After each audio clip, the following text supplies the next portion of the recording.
Bismillahirrahmanirrahim. Assalamualaikum warahmatullahi ta'ala wabarakatuh. Mesdemoiselles et messieurs, bonjour à tous. Bagaimana kabar hari ini? Mudah-mudahan selalu sehat walafiat, jasmani rohani, dan mudah-mudahan pada materi-materi pertama dan terakhir di semester 2 bisa bermanfaat untuk masa depan antum semua. Amin Allahumma amin. Baik, untuk pertemuan hari ini kita sudah masuk ke pertemuan 11, di mana per pekan kemarin kita sudah melaksanakan PTS dan alhamdulillah Monsieur anggap semuanya sudah baik, walaupun ada beberapa yang nilainya kurang ya. Tapi itu semua sebagai cerminan bahwa nanti di penilaian akhir tahun atau semester 2 agar nilainya itu lebih lebih baik lagi. Baik, untuk pertemuan hari ini, pour cette rencontre, c'est la rencontre 11, kita akan membahas tentang donner un ordre ou un conseil. Donner itu memberi, ya. Un ordre memberi perintah, ou atau un conseil memberi saran atau nasihat. Bagaimana sih caranya kita memberi saran atau memberi perintah kepada orang lain, ya? Nah, nanti berarti yang terlibat adalah orang kedua, ya, yang sejajar kamu, ya, memberi perintah dan memberi saran kepada kamu, ya, kepada Anda, ya, dan kepada kami. Seperti itu. Alors, on va continuer.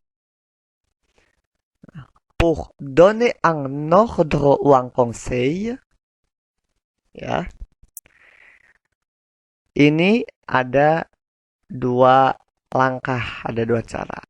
Untuk pertemuan pertama, untuk pertemuan yang pekan ini, ya, pertemuan ke-11, kita akan mempelajari tentang imperatif raison, ya.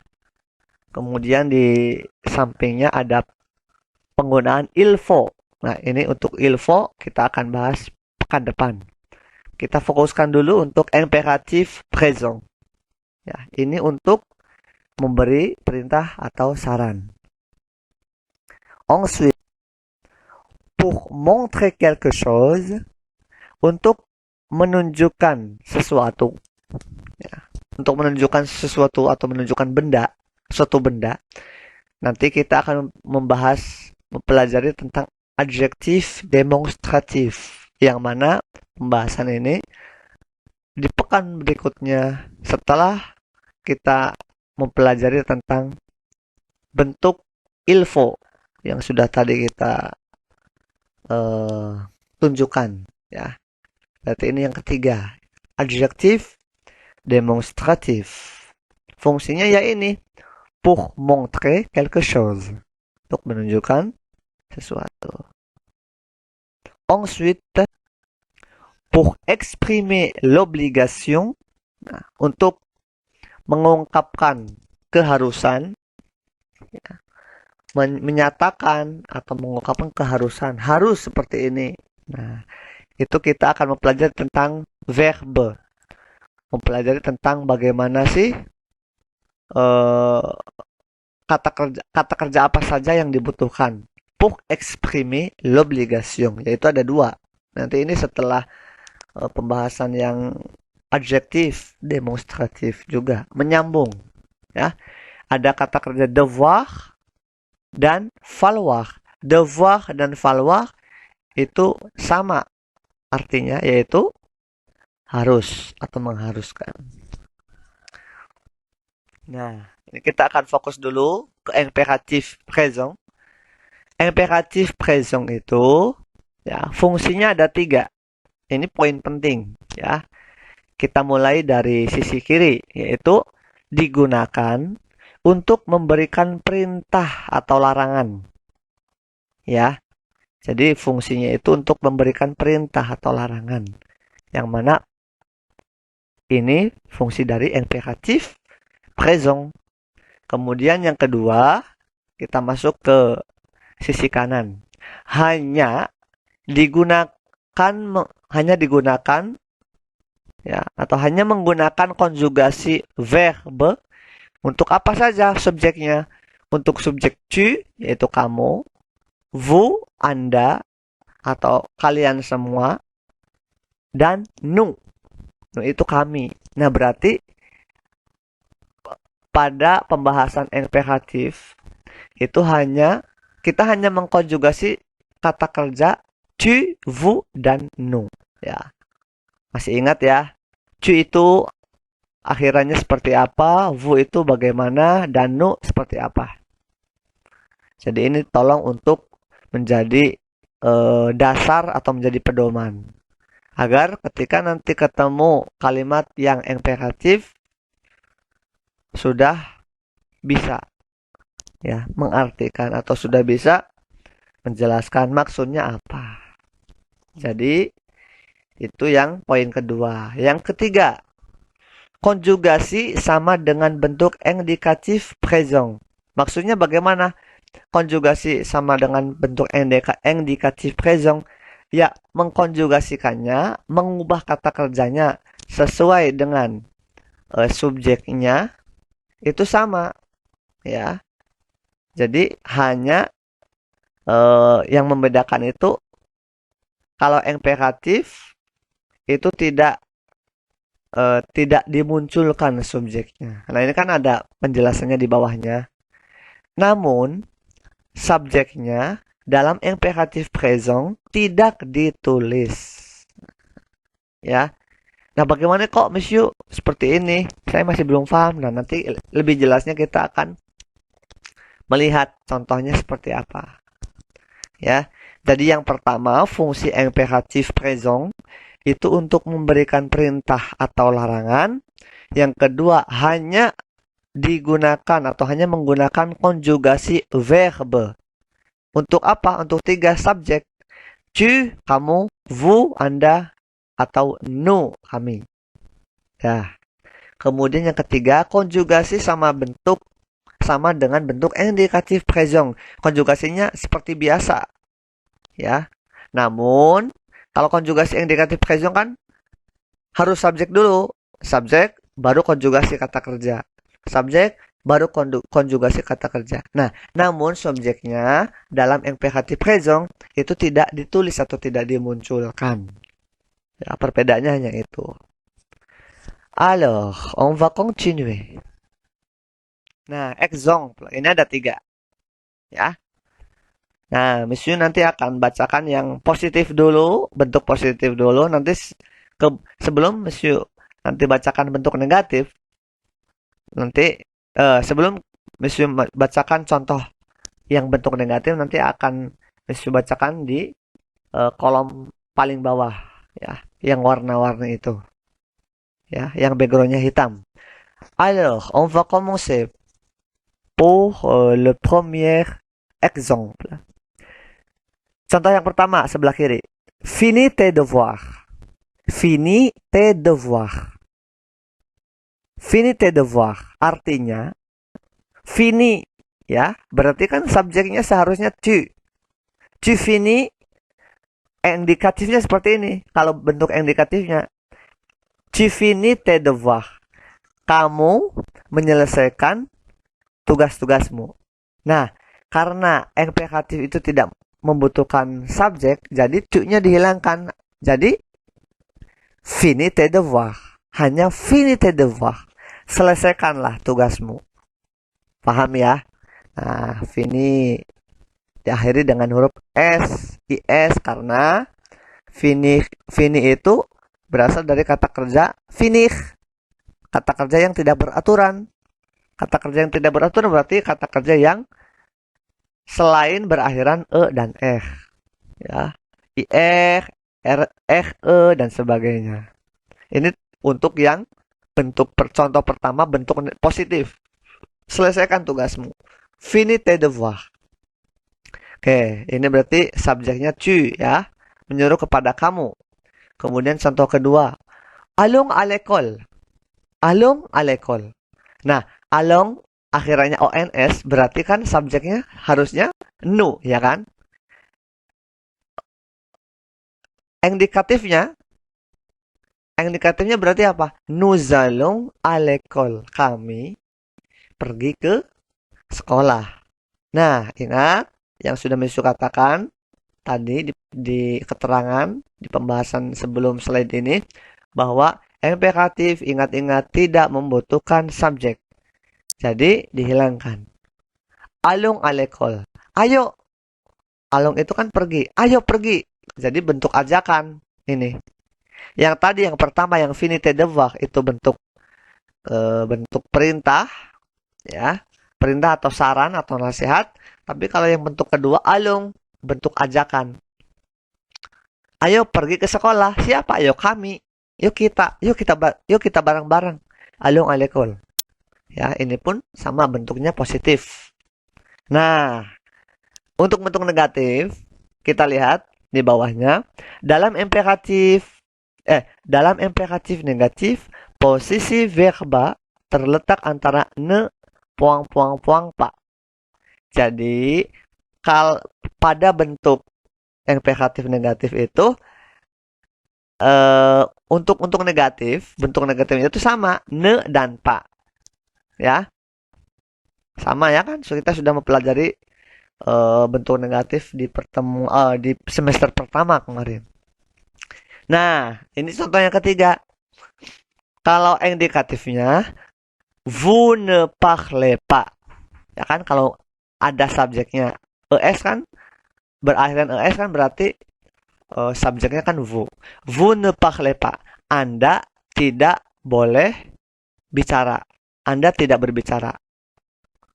Nah, karena subjeknya hilang, jadi langsung konjugasikan. Ne parlez pas. Jadi jangan bicara. Jangan bicara. Ne parlez pas. Kepada siapa? Kepada vous, kepada Anda. Ya. Kalau ne parlons pas, kami jangan berbicara. Ya. Atau ne parlez pas. Tanpa z tapi hanya berakhiran e berarti kamu jangan bicara. Ya, jadi disesuaikan bentuknya. Voilà. Alors, on va continuer. Nah, ini ada bentuk imperatif yang berakhiran kata kerja yang berakhiran er. Contohnya parler, gampang. Ya. Di bawahnya ini yang di sampingnya itu samping kiri bentuk positif, samping kanan bentuk negatif. Tinggal dirubah saja ya. Susunannya sama. Yang parler itu yang berarti apa? Berbicara. Oke. Artinya yang positif berarti menjadi karena suatu perintah bicaralah, bukan berbicara lagi, bicaralah. Karena berakhiran tanda seru. Ya, itu ciri-cirinya imperatif itu berakhiran dengan tanda seru. Kalau samping kanan karena negatif jangan. Karena negatif, jangan bicara. Kalau positif, bicaralah. Coba kalau subjeknya kamu, parle. Nah, bukan tu parle, non. Kalau tu parle itu kalimat berita, tu parle, kamu berbicara. Tapi kalau ini hanya memunculkan kata kerjanya saja yang sudah dikonjugasikan, menyesuaikan konjugasi subjek pada subjek tu. Parle. Parle. Parlons. Ya, ini artinya sama, bicaralah. Parle, bicaralah kamu. Parle, bicaralah Anda. Parlons, bicaralah kami. Samping kanan. Ne parle pas, jangan bicara kamu. Ne parle pas, jangan bicara kau. Ne parlons pas, jangan bicara kita. Jangan bicara kami. D'accord. Voilà. On va continuer. Manger. Manger itu artinya makan.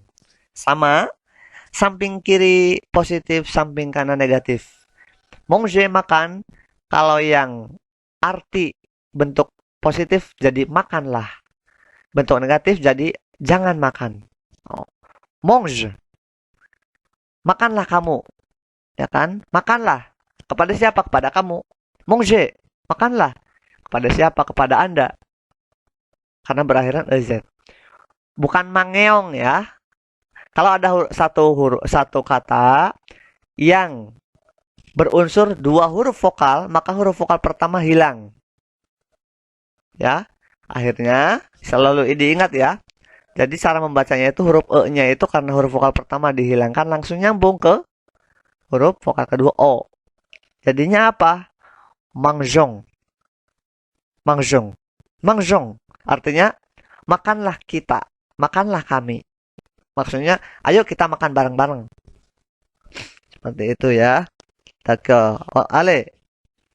Kita lanjutkan ke sisi kiri, sisi kanan. Ne mange pas. Jangan makan kamu. Ne mangez pas. Jangan makan Anda. Ne mangeons pas. Jangan makan kita. Jangan makan kami. D'accord. Ya, ada parler, berbicara, ada manger, makan. Ensuite, pengecualian. Pada verba er, kata kerja yang berakhiran er, untuk subjek tu, hilangkan huruf S yang biasanya muncul pada konjugasi bentuk présent dari itu. Maksudnya paham enggak? Nah, maksudnya konjugasi kata kerja huruf konjugasi kata kerja er yang beraturan. Kalau kita mengkonjugasikan dengan subjek, contoh, kalau kata kerjanya parler ya, tadi parler, je parle, kan berakhiran kalau tu ya kan selalu berakhiran s kan, tu parles avec s, parles gitu kan, tu parles. Nah, hanya saja untuk untuk bentuk imperatif itu huruf s-nya itu pada konjugasi tu dihilangkan. Makanya tadi sudah muncul parle, ya kan, parle.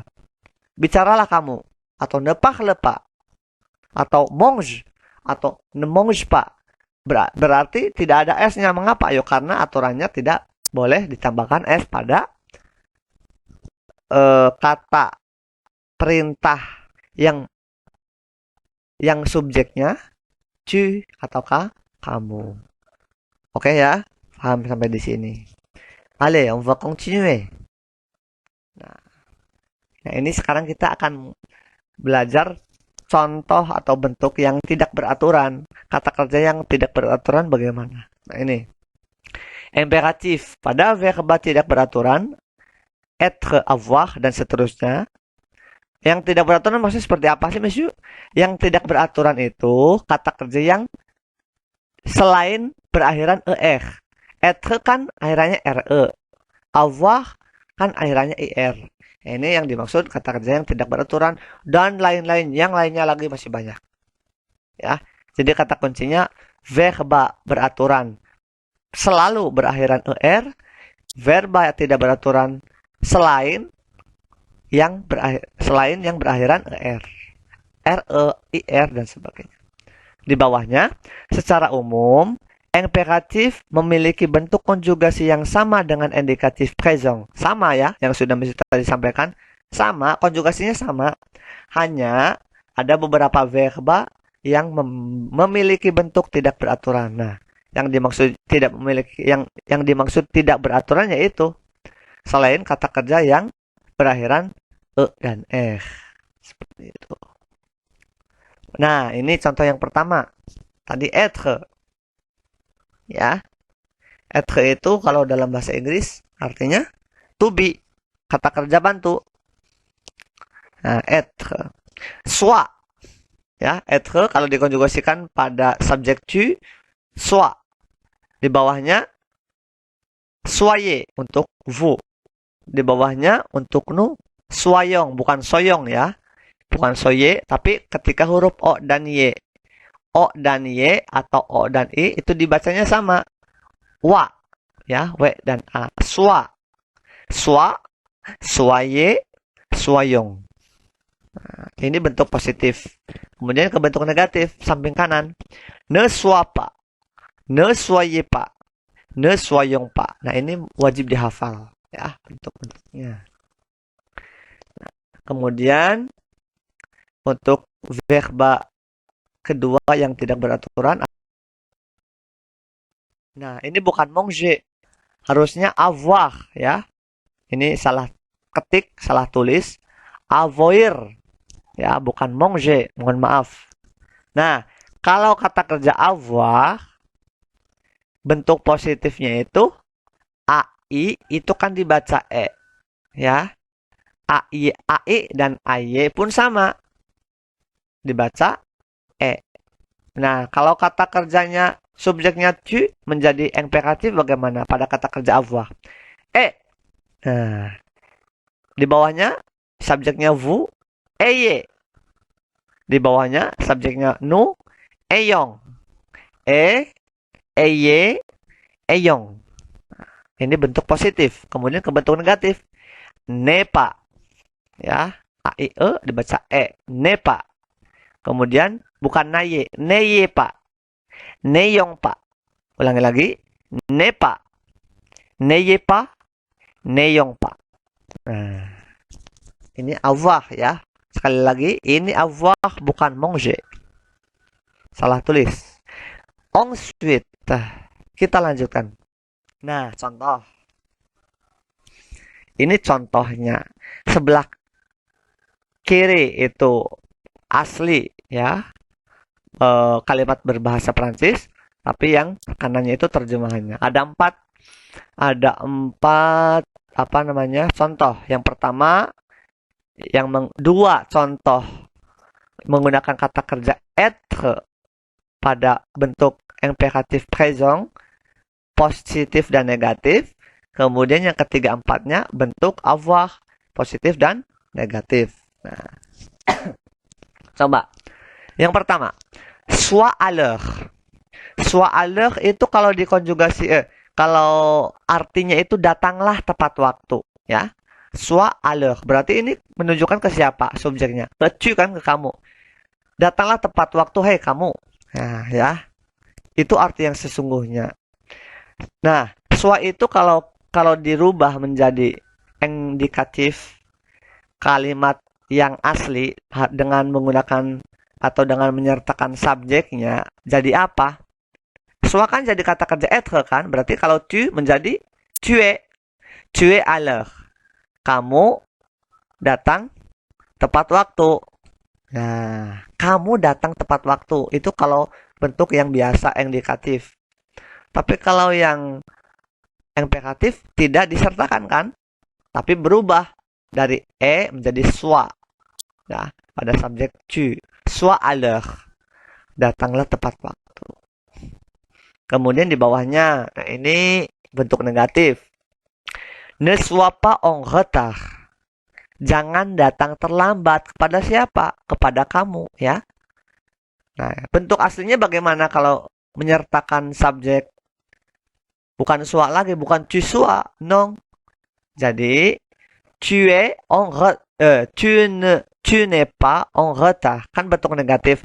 Kalau bentuk positifnya kan tu es en retard, ya kan? Nah, karena negatif diapit kan ne dan pak, ne titik-titik pak, titik-titiknya itu diisi atau apa namanya? Disertakan kata kerja.